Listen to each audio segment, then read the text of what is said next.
A large object with a turquoise hue plummeted out of the sky earlier this summer and plowed into the earth south of Las Vegas, somewhere near Needles, California. Yeah, eyewitnesses say this was no meteorite, especially since a bunch of helicopters came looking for it and then hauled it away. I-Team Chief Investigator George Knapp has been talking to the people who saw this thing, and he's here now with the story. Got a fun little mystery on our hands here. The object was seen in the early morning hours of May 14th. It appeared to crash into the ground just west of the Colorado River, and that's when things got interesting for residents of that area. Somewhere in this rough terrain, just west of the Colorado River and south of Needles, is a point of impact, maybe some burn marks, created by something that fell from the sky. Frank Costigan saw it because he got up at 3 in the morning to let his cat out. A fiery object that flashed across the sky, but it wasn't a meteor, he says. Up in the sky, it's just bright. It was bright enough that it illuminated the ground. For 7 years, Costigan worked as the chief of airport security at LAX. He says the mystery object flew out of the northeast heading southwest, traveling very fast, but at one point it slowed down, then sped up again. And it went behind a hill, and I waited to see if I could hear it crash, because as big as it was bound to make noise. But he didn't hear a crash. I was coming into work. Hours later, David Hayes, the owner of K-Talks Radio in Needles, was coming to work when he spotted an odd formation of dark vehicles driving off the highway. He drew a picture of the lead vehicle, a large truck with a dome on top and a black structure that reminded him of a stealth fighter. It seemed like it was some kind of surveillance vehicle, but four-wheel drive, and it had government plates, the U.S. government plates on it. And behind it was a couple of vans that were, they looked like support vehicles. The men inside had military bearings, Hayes said, but weren't in uniform. He made eye contact with one of the drivers, and the guy followed him. Later in the day, one of the vehicles was parked outside his station, seemingly conducting a surveillance of the place. You see these guys, and they're staring you down. It's sort of a Men in Black sort of a feel to it? Absolutely. Very serious, serious as a heart attack. I went up to the airport. Coincidentally, Costigan, the ex-cop, works on investigations for Hayes. When he came into the radio station, he told Hayes about the thing he'd seen in the sky, and Hayes told him about the Men in Black. Then they got another piece of the puzzle, a call from a man who lives in a houseboat on the river, who said he saw the fiery object, that it had crashed about 100 yards west of the river, that it landed with a thump. Hayes says he's known the witness for years by the name Bob on the River. Bob thought a plane had crashed and tried to call 911, but his cell wouldn't work, so he moved his boat out into the river and then heard the helicopters. In an interview with journalist Linda Howe, Bob says he saw at least 5 helicopters flying in formation, including a large sky crane. The crane picked up the oval-shaped object, still glowing, and flew away, heading in the direction of Las Vegas.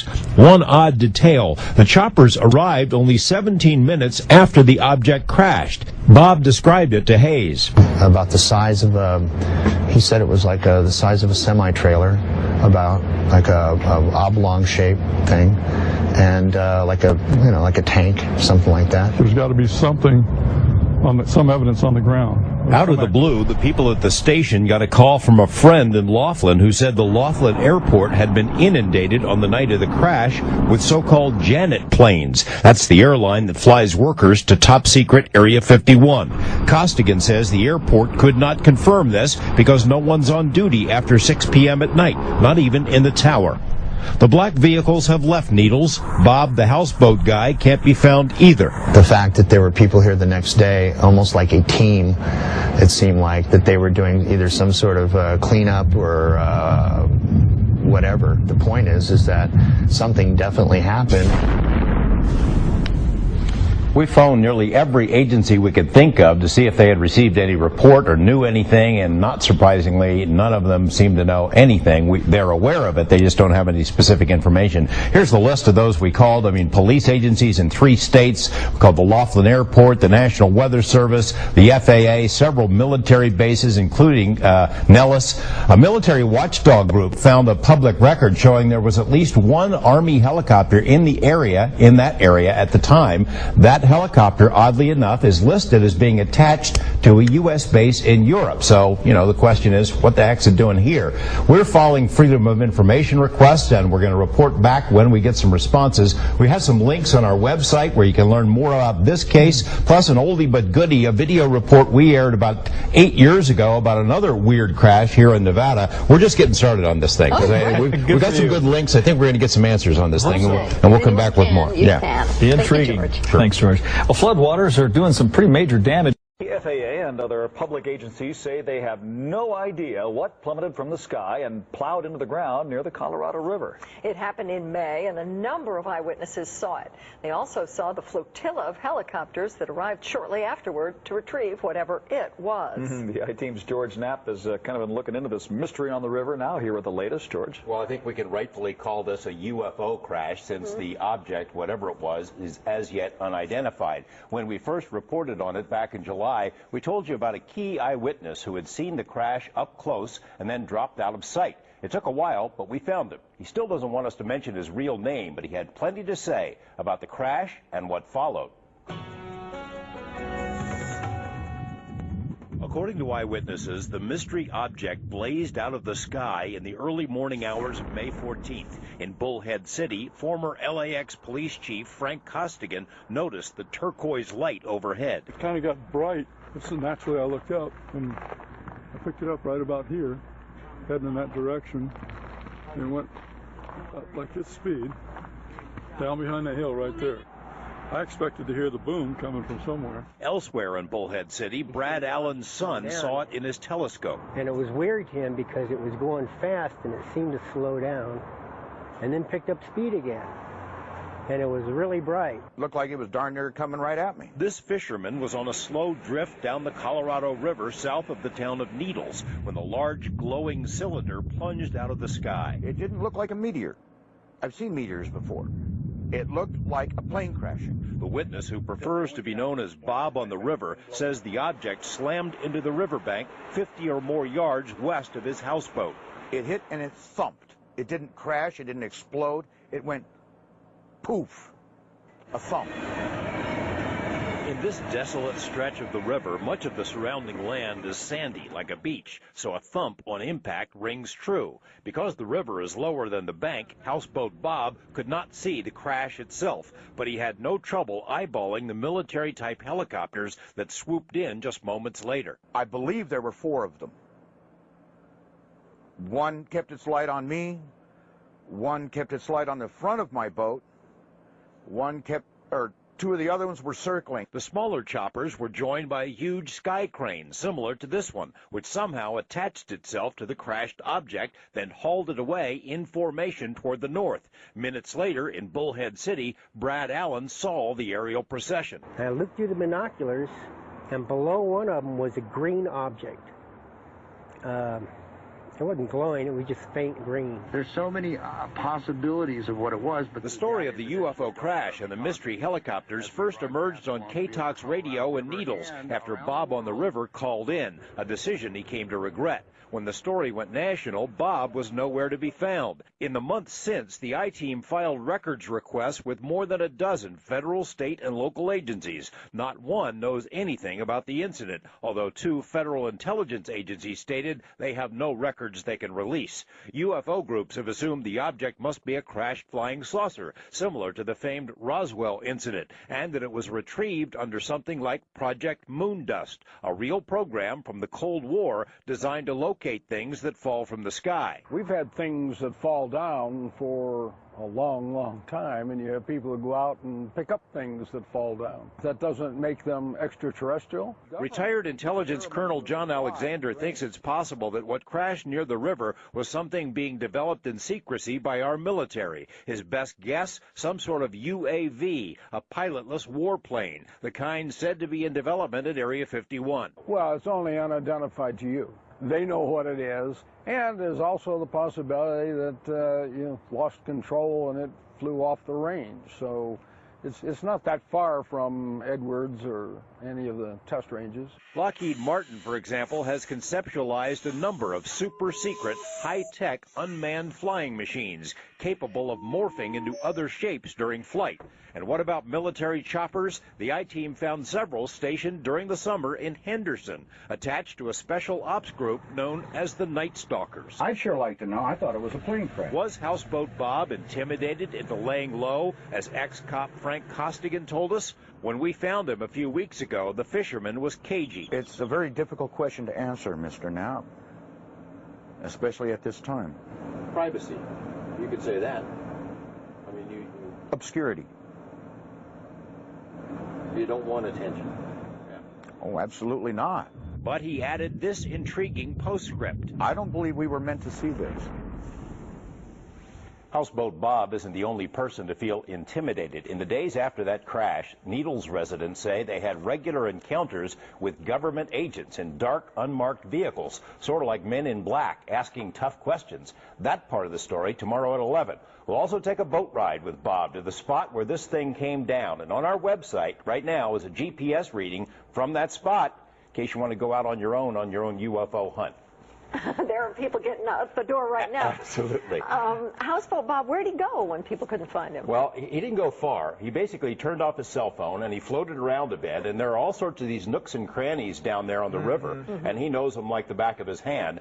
He wasn't taken into custody or anything, but he won't say whether he was questioned or talked to. We're going to sort of get into that a little bit more tomorrow. Can't wait. Wow. Thank you, George. All right, thanks, George. Well, we have a scary tale tonight, worthy of Halloween, only it looks like the spooks in this story might work for the government. We've been telling you about the strange object that crashed near the Colorado River back in May and was quickly scooped up by helicopters. Residents say after the choppers came the men in black. So who are these X-Men? Now, the I-Team's George Knapp here with more on that story, George. Well, you know, this mystery surrounding the object that fell from the sky is pretty juicy by itself. But the stories we've been hearing about these X-Men agents in their spooky vehicles takes the tale to a whole different level. Tonight we'll go on a boat ride to search for the spot where this thing crashed. But we'll also hear from river residents about their strange encounters. Anyone that knows me knows I'm crazy. A lot of people have been searching for Bob on the river. His occasional home at the Topak Marina is easy to miss, tucked away as it is off the road and under a bridge. When the story of the Needles UFO crash went national, Bob went underground, trying to avoid the UFO hunters who wanted him to lead them to the point of impact. The night before a network TV crew was to arrive, a large wildfire erupted and forced the evacuation of the marina. Bob wondered if someone was trying to wipe out clues at the presumed crash site. But this isn't where the UFO hit the ground. This is the position. This is approximately where I was that night. The I-Team rode along as Houseboat Bob made his first return to the scene, approximately 5 miles upriver from Topak. Pinpointing the exact spot is difficult because he'd been floating downriver for a few hours in the middle of the night when it happened. That's when I saw the bright turquoise, blue, green flame, and it was coming directly straight down out of the sky. Within minutes, helicopters arrived and hauled the object away. The FAA told us it does not retain records of what might have been in the air over the river, but the I-Team obtained a single transponder reading from the morning of May 14th, confirming the presence of at least one military chopper. We also found a detachment of the Special Ops Group known as the Night Stalkers at the Henderson Airport during the same time frame. But it isn't the helicopters that have spooked Bob and other residents of the area. Rather, it's the X-Men. There's been some strange people in town. Needles radio station employee Paul Fick saw the mystery men and their blacked-out vehicles starting the morning after the UFO crash. But there was a truck parked down here at the end of the street, pretty much pointed at the tower behind the station. And it was one of the four-wheel drive trucks with the shell on the back that had like the bumps, radar domes, things like that. And same thing Dave saw, one of the guys, the guys that are sitting there with the sunglasses on, very stiff looking. Beefed up utility vehicle that had some very strange equipment on the back. It was black. The shape of the back of this utility vehicle was very stealth. It had just the angles. Radio station owner Dave Hayes saw the vehicles and the men inside on his way to work the morning of the crash, and outside his station right after Bob on the river called in to report what he'd seen. Other listeners started reporting their own sightings of the X-Men. The fact that there were people here the next day, almost like a team, it seemed like, that they were doing either some sort of cleanup. I was there when the phone call came in from River Bob. Political organizer Tony Fagan had a face-to-face with the mystery men. The day after Bob called the radio station, Fagan was grilled by a stranger who showed up at one of her political meetings. This gentleman came over and shook hands. He said that his name was Phil, and that he understood that I was at the radio show when all of the calls were coming in about River Bob. And did I know what had hit the water? Did I know how big it was? Did I know what color it was? And he got very frustrated when I said that I really wasn't paying attention. That the visitor had told Tony he wanted to join the party, but after the meeting, quizzed her again about the UFO. This guy was very crisp, kind of a military-like haircut, way too clean cut, just way too clean cut for our group. Would the government send agents to ask questions about, say, a secret project that got out of bounds? Yes, says former intelligence colonel John Alexander. If you're in counterintelligence and you want to protect technology, one of the things you want to know is what's out there. So asking questions of people, like what did you see, gives them a pretty good feel for, you know, how much protection. Do we have to go and clean this up? Do we need a cover story? If anyone has come looking for the crash site itself, they'd need Pentagon-worthy equipment to find it. With Bob's help, we narrowed down the search to this area, but did not find the spot. The riverbank is a thick, nearly impenetrable forest of salt cedar. Figuring out what it was is still a tall order. I'd sure like to know. I thought it was a plane crash. Not anymore. No, sir. On our website, we have additional information about the crash, including GPS readings, in case anyone wants to launch their own search. Good luck with that. Better bring a sturdy machete. My photographer, Matt Adams, took several trips with me down to the Needles area to look for these alleged men in black. Well, guess what? We found them. Sure enough, the vehicles looked just as the eyewitnesses described them. So do the men inside. We had a roadside encounter that got very interesting in a heartbeat, and we learned these guys really do work for a secretive government agency, one that you have never heard of. We're working on that story, and we'll be back here next week to tell you what we found. And that was an interesting little adventure there. Now back at the crash site, though, I mean, if you had gotten there soon enough, you'd be able to find, you'd think, burn marks or a depression in the dirt or something. Yeah, keep in mind this thing happened back in May, so it's, you know, they've had a lot of storms and things like that down there. There's a lot of undergrowth, and just that area, I mean, it's you can't walk around there. And it's wilderness, you know, so you would need a small army to go out there and scan, and you need a lot of equipment, and then you have to hope that there's still something there to find. You could have an army of people out there who've already been through there looking for it, and no one would have ever seen it. You know, so tough. Have at it, folks. Let me know what you find. Yeah, can't wait to hear the follow-up. Does it? So you're a landlubber now? Not completely. I get down to the water whenever I can. Whenever work shows up that somebody wants me to come down and work, I'll be glad to go. And do you miss it? Do you miss what life you had? Oh, yes, very much. And did this incident that we talked about, and the thing that came out of the sky, is that a factor in you making such a radical change? I'll have to say partially, but not completely. You were ready to move anyway? Yes. But that gave you a little shove out the door? Yes. In what way? I mean, just people looking for you, asking questions? Not so much that as the ridicule. Who'd you get that from? The people I used to work for. What would they say? They didn't really say much other than the snickers and the under their breath small insignificant comments that at the time I really didn't pay too much attention to. I was more worried about where I was going to stay for the next whenever. After the story airs, and then, you know, subsequently UFO hunters come to town, so people figure out you're Bob on the river. You're a houseboat Bob, right? Yes. Didn't take them too long. No. And that's when the snickering and sort of the dig start? Well, that's when the job ended. That's when the pressure came to move to somewhere else. That's when things got a little difficult down there. Everybody's looking. We looked, you looked, they looked for the site. Nobody's found it. You think you know where it is now? I think I do.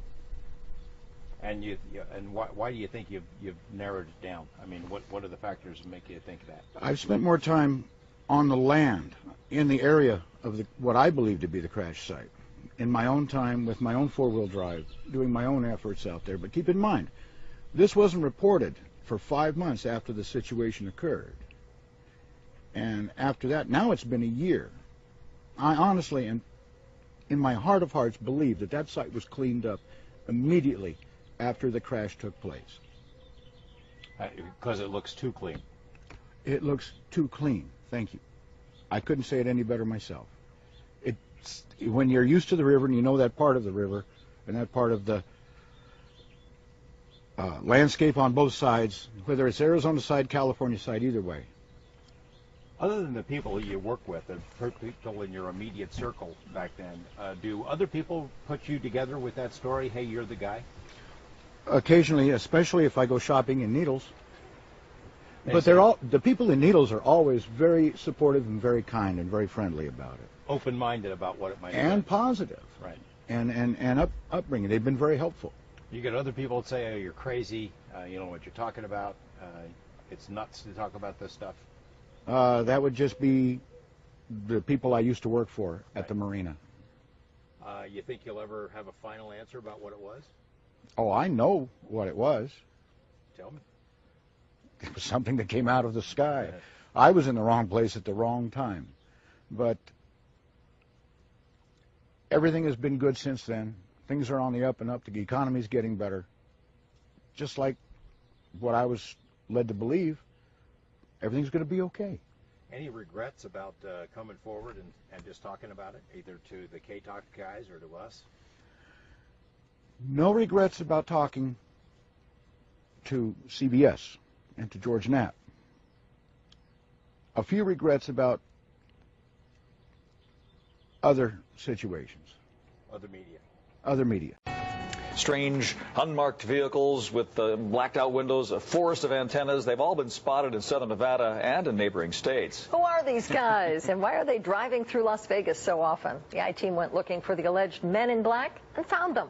George Knapp is here with the exclusive story. Well, as you both know, we started hearing about these weird convoys a couple of months ago in connection with the story of an alleged UFO crash on the Colorado River. Sure enough, the stories about unusual trucks and agents inside turned out to be true. What we stumbled on has nothing to do with UFOs, but those vehicles are definitely carrying out a secret and important mission. On a ribbon of asphalt in the Nevada desert, a strange convoy of odd vehicles with darkened windows slides along in relative obscurity. There are no signs or placards to suggest who these guys are, but the telltale license plate says federal government. At a way station near Laughlin, the convoy pulled over to evaluate who we were, so we waited too. As we did, more of the mystery trucks zipped past. Since May, when an unknown object crashed near the Colorado River south of Needles, residents have reported seeing so-called men in black in unmarked vehicles. One of the four-wheel drive trucks with the shell on the back that had like the bumps, radar domes, things like that. They have been seen in the area over the past several months, and sometimes in, many of them, not just one or two. Eyewitnesses say the men in the trucks had a military bearing, close-cropped hair, but wore civilian clothes. Ex-cop Frank Costigan says he chatted with one outside a grocery store. And he's wearing a uniform shirt that says Nevada Test Site. I said, where exactly is it? Never did it dawn on me that was Area 51. He says, Area 51. Back at our roadside encounter, the situation grew more tense when one of the trucks pulled up beside us. A man got out, told us to produce some ID, so we asked him to first show us his. I'm a federal agent. The badge was from NNSA, the National Nuclear Security Agency, the branch of the Department of Energy responsible for nuclear weapons. NNSA is a constant presence in Nevada, particularly at the test site, but it has a little-known elite component which doesn't interact with media. What we stumbled upon was OST, Office of Secure Transportation, the special unit created to transport nuclear weapons and weapons-grade material. Since its creation in 1975, its convoys have logged more than 110 million miles without any serious incidents, carrying the world's deadliest cargo right through cities like Las Vegas, and only a handful of people are in the know. We're not trying to hide anything for anyone, but we're not also trying to be too overt. Operations manager Mike Flynn says OST walks a fine line between openness and secrecy. Its existence is not a secret, but its work is classified by necessity. Earlier this year, OST moved into Area 12 of the Nevada test site for specialized training. The I-Team is the first TV news crew to get a glimpse into that world. Over the years, OST's fleet of specially modified rigs has created an aura of mystery, especially among long-haul truckers. They think that we're doing all types of different business, and anything from hauling aliens to hauling vast shipments of whatever it is that needs to be placed by the government somewhere. For the records, no aliens, though, right? No aliens. Haven't transported an alien. The 1,200 employees of OST do a few things very well. They drive, they shoot, and they train. Agents are mostly ex-military, special forces, combat hardened. They must pass rigorous background checks, psychological tests, and a grueling 21-week academy. And then they train 800 hours every year, in particular on weapons and tactics, preparing for anything they might encounter on the road. Everything from drunk drivers to hijackers to terrorists. They're well capable, and there's significant numbers of them on each shipment. We train to that level so that we could use deadly force as necessary to protect those weapons. OST won't say what kind of firepower each convoy carries, but it is considerable. There are high-tech surprises inside the vehicles as well, and the best communication systems in the world. The head of this low-key agency hopes the bad guys get one message. Our best security posture is providing a target that potential adversaries are going to look at and go, that's too hard. These guys and gals are too good, and it's not worth our effort. And do you train for crazy media guys with cameras? We hope that doesn't happen again. OST won't say much about the capabilities of their vehicles, but we've learned these machines are so sophisticated, in the unlikely event that the agents are somehow taken out, the trucks can defend themselves and will kill anyone who tries to hijack their cargo. Tomorrow at 11, we'll tell you about the trucks and the tactics, plus the cold, hard facts about nuclear weapons here in Las Vegas, which explains one reason the OST teams are here so often. So just a coincidence they were in the neighborhood at the time of the crash. It's sort of like that. It is sort of coincidental. I mean, they were definitely around, but it is coincidental in my opinion. That transportation corridor is one that they use a lot, and I suspect some of the residents down there at Needles saw the trucks, jumped to a conclusion. These guys don't hang around, though. When they're carrying something, they stay on the move. And based on what some eyewitnesses told us, it sounds like someone else might have been in the area, looked a lot like them, interviewing people, but it was someone else, not them. We were also told that if this convoy that we encountered had been carrying a nuke, that we would have been in a lot of trouble, and I don't mean legal trouble anyway, but these are very impressive people, a very impressive operation, and we have a lot more of an inside look tomorrow night. Wow, that's really interesting. Thanks, George. Glad you lived through the encounter. With your shorts on. I look good, didn't I? I'm telling you.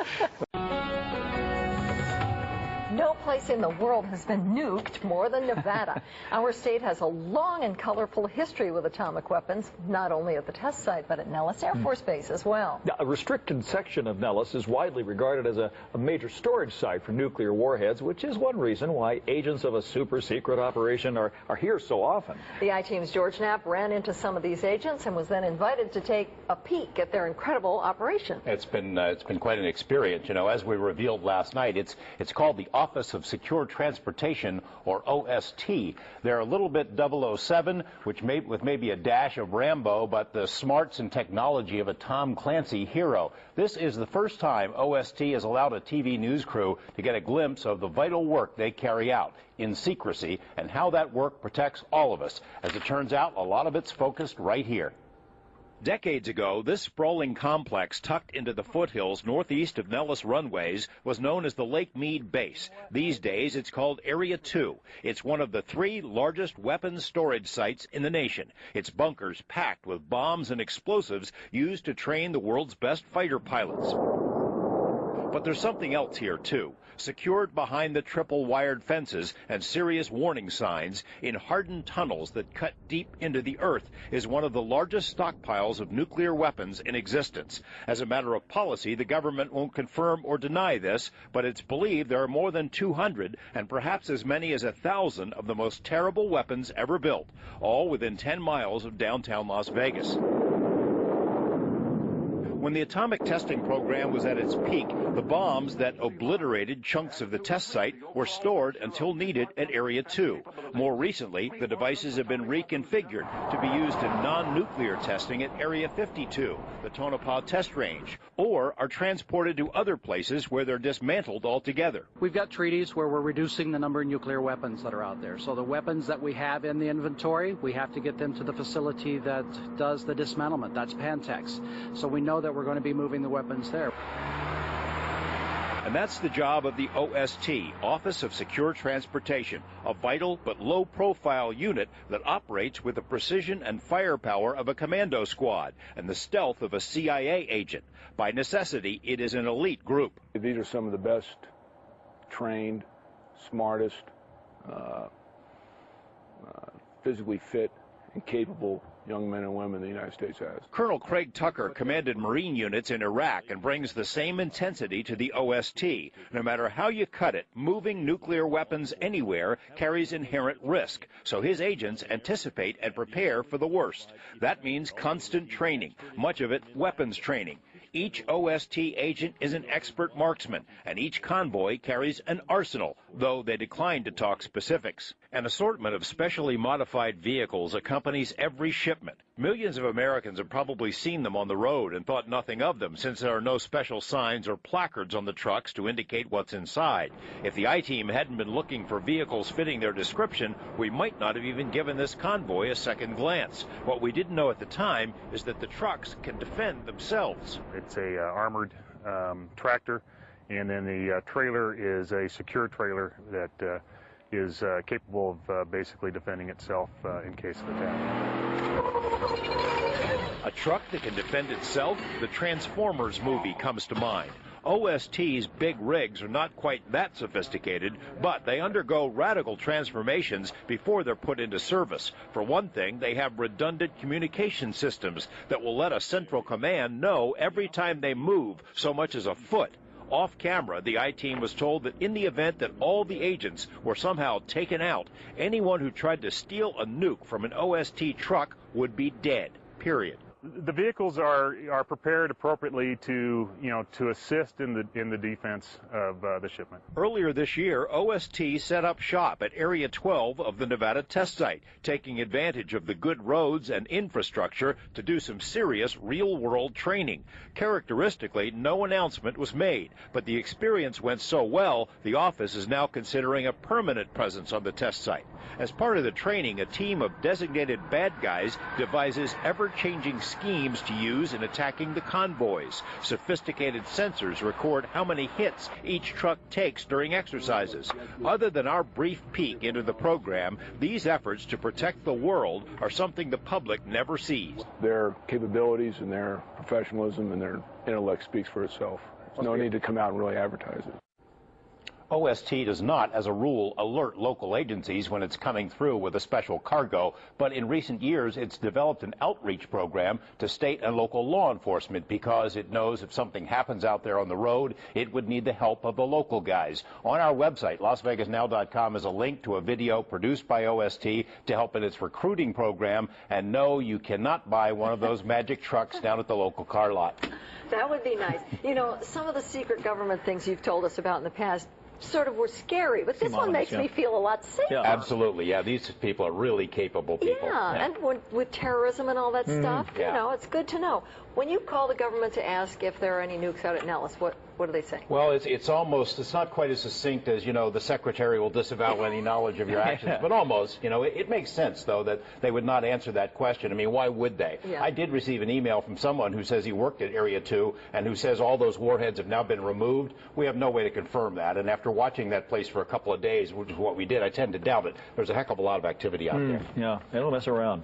All right. Did they tell you how the trucks kill people? They don't. No, I asked him. So what's the method for? No, I can't tell you that. But he said it's very effective. Wired. Whatever. Yeah. I believe them. I do too. All right. Thanks, George.